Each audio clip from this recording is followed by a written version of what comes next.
Boa noite, graça e paz. Sejam bem-vindas. Vamos relembrar aí um pouquinho desses 5 capítulos que nós lemos, né?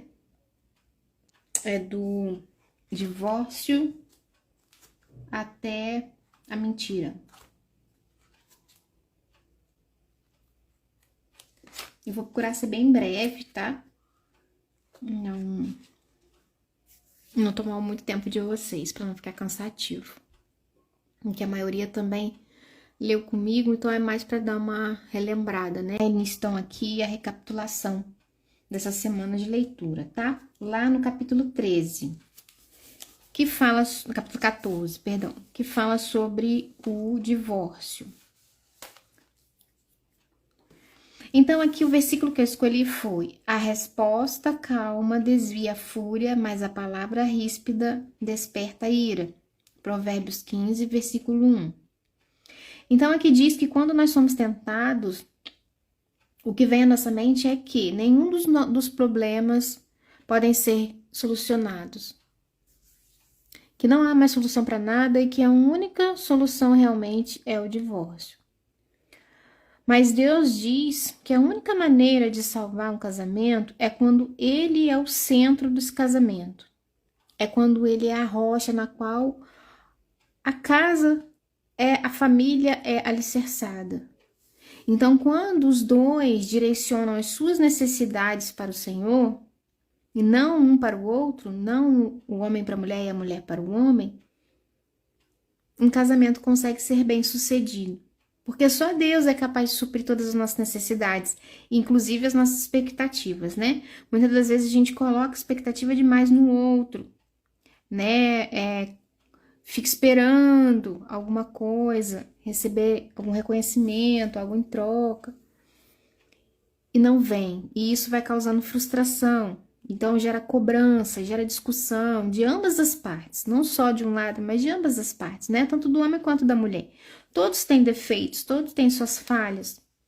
Então, quando começa uma discussão e quando começa a briga, né? Dá brecha para o inimigo agir, né? Dá brecha para o inimigo colocar mais lenha na fogueira.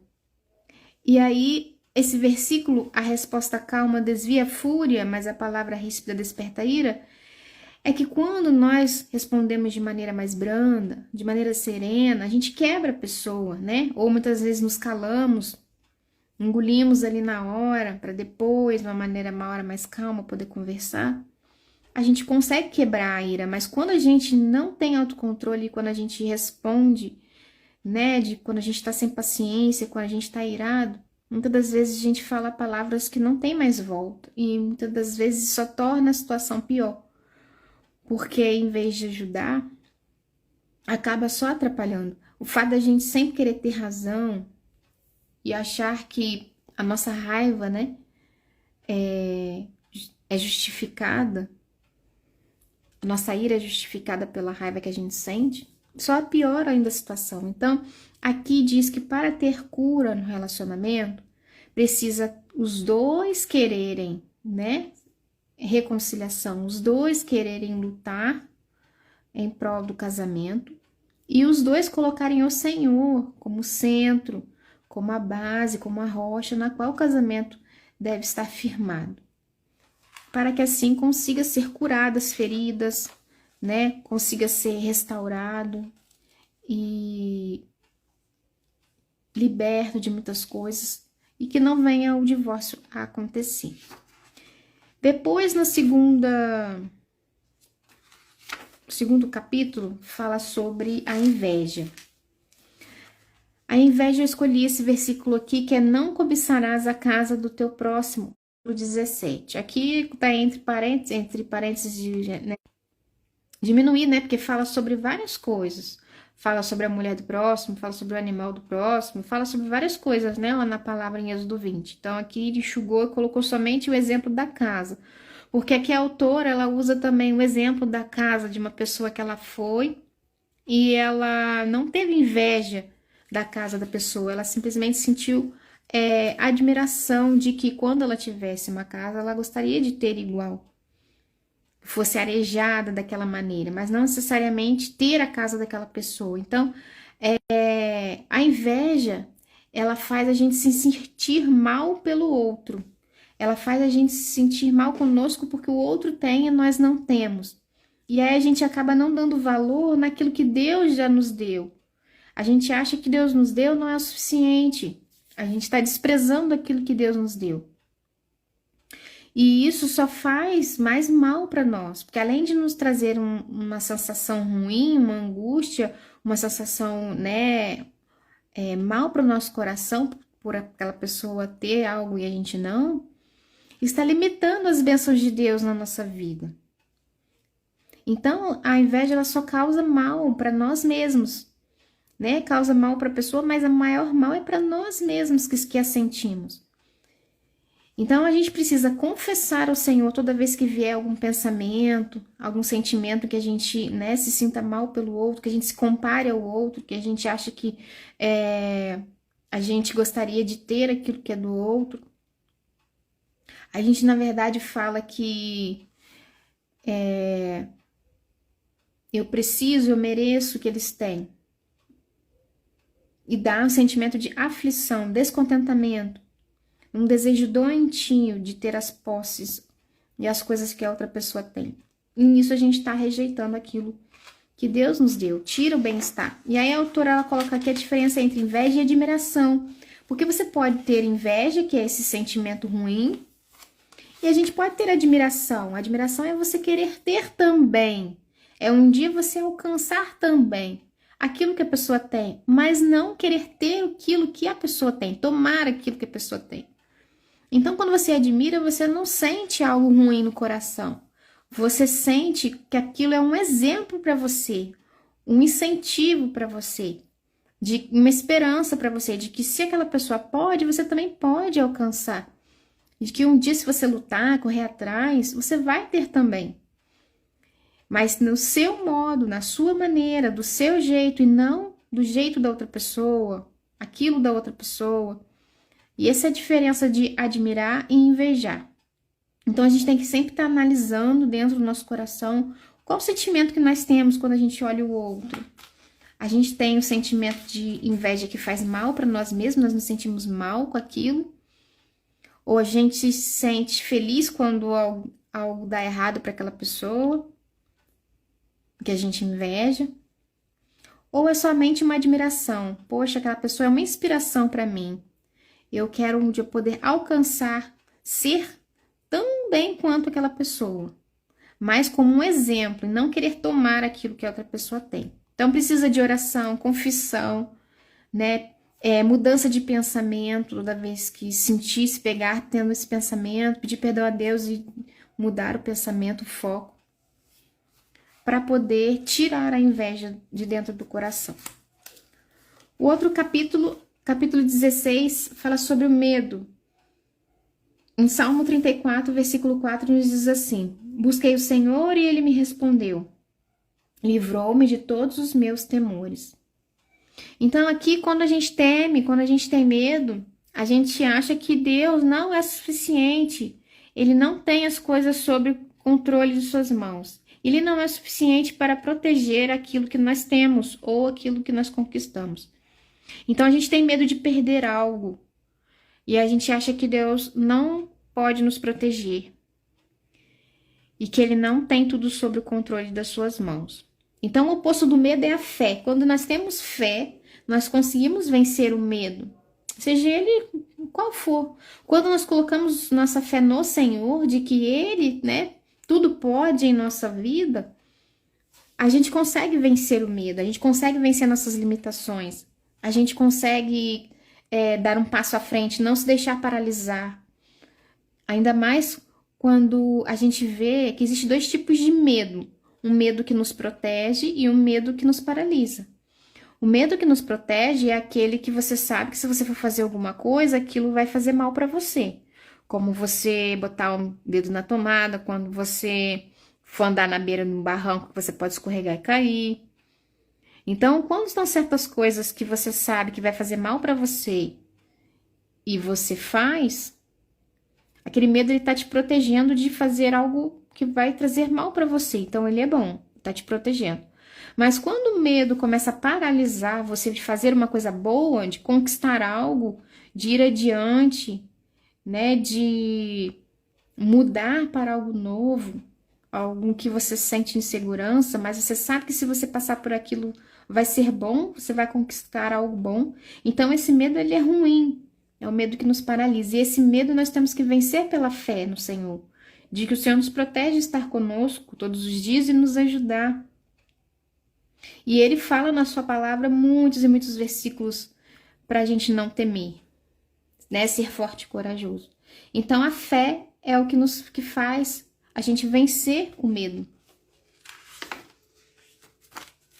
Depois a luxúria é o capítulo 17, que nos diz: feliz o homem que persevera na provação, porque depois que é aprovado, receberá a coroa da vida, que Deus prometeu aos que o amam. Tiago, capítulo 1, versículo 12. Então aqui fala da luxúria mais especificamente sobre sexo mesmo, tá? Que a autora quis colocar aqui, sobre o desejo. A luxúria é o desejo excessivo de satisfazer qualquer sentido, tá? Não só necessariamente o sexo, pode ser vários sentidos. Mas aqui a autora ela colocou realmente sobre o sexo. Ela falou tanto da experiência dela, como que ela era casada e desejou outro homem, e conseguiu vencer isso, não caiu no pecado do adultério. E fala também sobre as mulheres solteiras, que por esse desejo de satisfazer, né, esse desejo sexual, buscam vários parceiros, e cada hora tá com um, né, e isso é pecado também, não só adultério, com isso também, né. Então aqui fala que o inimigo tenta a gente, ele tenta a gente para que a gente caia no desejo, né, e caia no adultério, e caia no pecado da promiscuidade, né? E a única maneira de conseguir vencer isso é evitar cair na tentação. É pedir, né, auxílio a Deus, é mudar o foco, é não estar perto da pessoa em que muitas vezes você está se sentindo atraída, é tentar descobrir o porquê disso, por que você está sentindo isso, o que levou a sentir isso. E se mesmo assim não for suficiente, pedir ajuda a alguém, pedir aconselhamento, não estar sozinha de maneira alguma perto dessa pessoa. E se já caiu, né, uma vez, para evitar de cair de novo, é não dar brechas, é não dar situações para que venha ficar sozinha com essa pessoa, porque aqui diz que a gente acha que a luxúria faz a gente pensar que nós somos fortes o suficientes para vencê-la, que nós aguentamos, que nós conseguimos passar por ela. Mas a verdade é que isso é uma mentira, não é uma verdade. Nós somos fracos. E depois que já cai na tentação, é muito mais difícil de sair, né, daquela situação de adultério, daquela situação de promiscuidade. Então tem que pedir perdão a Deus, confessar o pecado, pedir auxílio, pedir direcionamento de alguém cristão, né, de alguém que possa te ajudar, te auxiliar, para se libertar disso. E aí o capítulo 18 fala sobre a mentira. A mentira nos faz acreditar que nunca ninguém vai descobrir a mentira. A mentira é mentirosa. Então aqui você pode ver que em todos os capítulos anteriores fala que a mentira que faz a gente acreditar que nada é ruim, né?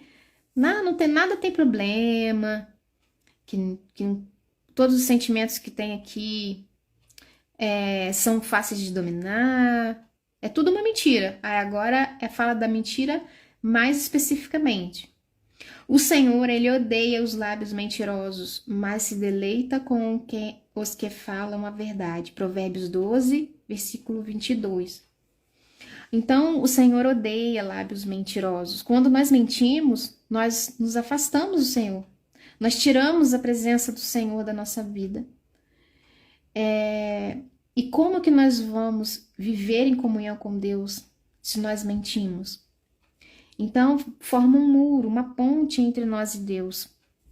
Não tem como conviver, mentir e conviver com o Senhor, porque no Senhor habita somente a verdade, é o Espírito da verdade, o Espírito Santo. E a gente sabe quem é o pai da mentira. Então, quando a gente mente, a gente dá a brecha, a gente dá a oportunidade para o inimigo entrar na nossa vida, né? E aos poucos ir plantando, enraizando e quando vê, está nos envolvendo como um cipó numa árvore. Então, a gente tem que estar muito atento, porque, é uma mentirinha aqui, não tem problema, vai fazer bem aqui, vai resolver um problema ali. Mas é mentira. Ninguém vai ficar sabendo, mas Deus sabe, Deus tá vendo. Então, a gente tem que lutar contra isso, sabe? Pensar no Senhor, porque aqui tem um versículo que tocou muito meu coração.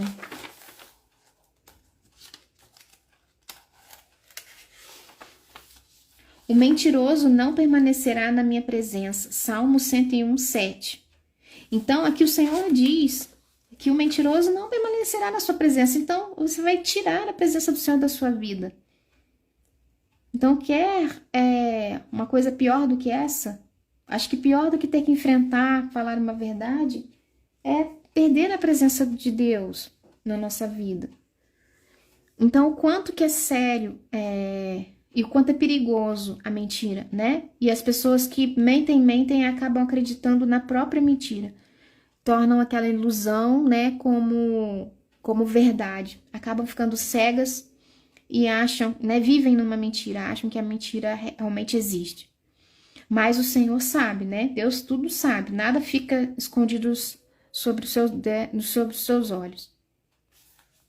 Então aqui fala que não podemos ter saúde emocional, alegria, sem Deus na nossa vida. Então, se a gente perder a presença de Deus, a gente não vai ter mais saúde emocional, a gente não vai ter mais sentido, alegria de viver, né? Então, e impede da gente desfrutar de todas as coisas boas da nossa vida, as coisas saudáveis, né? As bênçãos de Deus, impede da gente viver tudo aquilo que Deus tem para nós.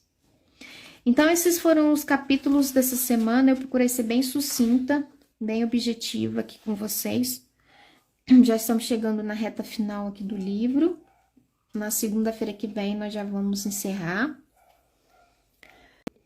Boa noite, fiquem com Deus. Tchau!